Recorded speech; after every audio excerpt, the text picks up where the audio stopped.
mes esquisses, toujours en même temps, devient un tableau comme ça.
Ismail Yildirim, c'est l'âme de la Méditerranée. Et quand on dit l'âme de la Méditerranée, ce n'est pas l'âme de la mer Méditerranée, mais du bassin méditerranéen. En ce sens qu'il est l'homme des montagnes, des plateaux. Et à travers ses couleurs, sa force, l'expression des joies paysannes, les chevaux, les taureaux, la femme, on retrouve tous les symboles de la vraie Méditerranée. De même qu'on a les mêmes symboles chez Giono par exemple, ou en Algérie, en Espagne, en Grèce, on retrouve tous ces symboles. Donc il est vraiment le produit et l'âme de la Méditerranée.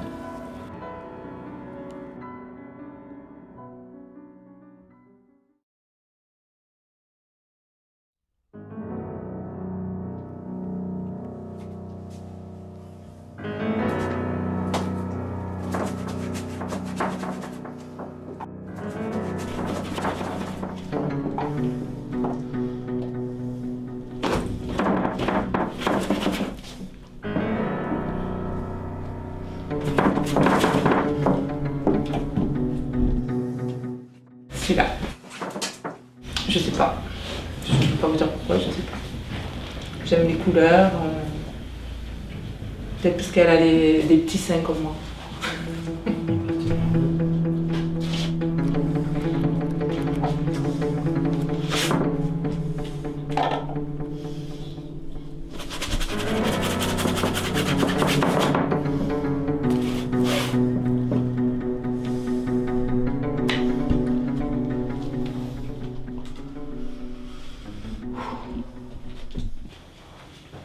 Certaines fois, j'ai une époque qui est très importante pour mes œuvres aussi, pour un grand changement. Par exemple, en 1980, il y a un coup d'État qui, à cette époque, j'ai quitté de la Turquie, je suis allé en Liban. J'ai resté au Liban presque 16 mois. À cette époque-là, j'ai vraiment plongé dans la peinture. Et pourquoi ? Parce que ma peinture est plutôt une expression, un vomissement, bien sûr, c'est comme ça. Avant, peut-être j'ai exprimé moi-même avec mes langues maternelles en Turquie, plein de gens que je connais, amis, etc. Mais quand je suis dans un petit coin de Liban, je suis seul. Je suis seul, à cette époque quand même je ne parle pas arabe. Ben, petit à petit, j'ai appris l'arabe, la langue arabe, mais quand même, ce n'est pas suffisant d'une expression forte. Voilà, j'ai plongé directement dans la peinture. Et après, je suis venu en France, et la France aussi. Pour moi, toujours des difficultés de contact avec les gens, difficultés de les langues. Et à cause de ça, j'ai continué ma peinture.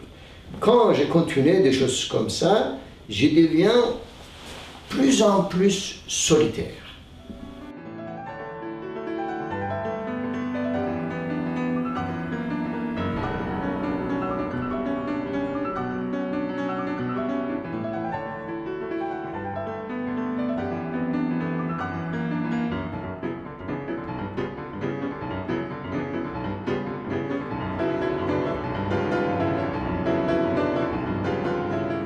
Une fois, ma femme elle est enceinte, j'ai commencé une série de tableaux de femmes enceintes. Pour moi, femme enceinte, en même temps, c'est une métaphore d'espoir. Et à cette époque, l'ombre des femmes, pour moi, comme une énergie statique, tourne d'énergie là-bas. Autrement, il y a toujours de grandes lignes verticales et horizontales que une bouge dans les ventres de femmes, quoi.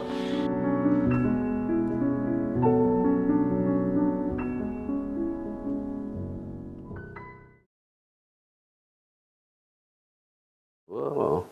Et j'ai compris comment ça se développait, sa peinture. Il y avait une continuité extraordinaire.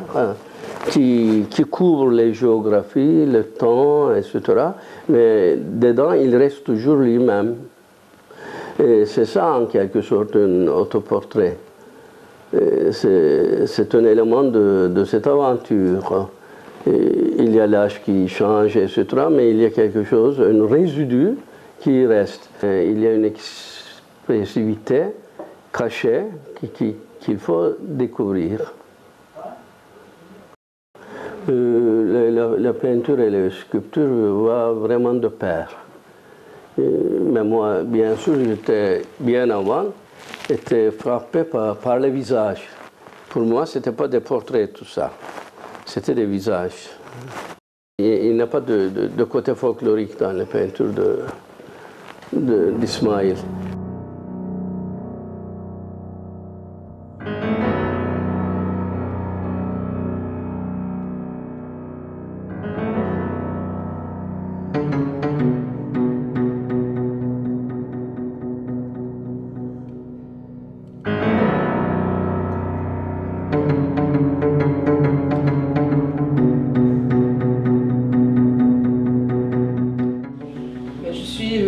Surprise, interpellée par la force qui se dégage de ces tableaux, que j'avais découvert pour partie sur internet, mais on n'a pas le relief, on n'a pas la matière, et aussi bien la diversité de la forme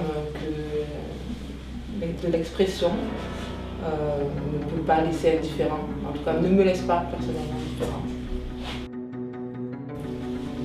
Universel, hein, voilà, on voit aussi bien des femmes blanches que de teint plus brun. Donc on pourrait être à Pigalle comme on pourrait être à Marrakech ou en Hollande derrière une vitrine.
Si Ismail Yildirim est l'âme de la Méditerranée, il est également le produit du XXe siècle et du XXIe siècle. En ce sens qu'il n'y a pratiquement pas de grand peintre qui n'ait souffert souffert socialement, souffert physiquement, souffert de leurs excès. Et avec Ismaïl, nous voyons arriver à l'aube du XXIe siècle des peintres qui ont souffert des violences de leur société, violences policières essentiellement, et qui retracent quelques années après ces violences, qui arrivent à retracer à travers leur travail artistique ces violences. Et en ce sens, Ismaïl est réellement le peintre de la violence, le peintre de la force. On le retrouve dans ses compositions, dans ses couleurs. On le retrouve également dans des œuvres comme Le Cri, qui est une œuvre qui pour moi est une œuvre majeure, en ce sens qu'elle exprime réellement toute la violence humaine et toute la violence du XXe siècle et du début du XXIe.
Saoul. universelle. On voit aussi des femmes blanches.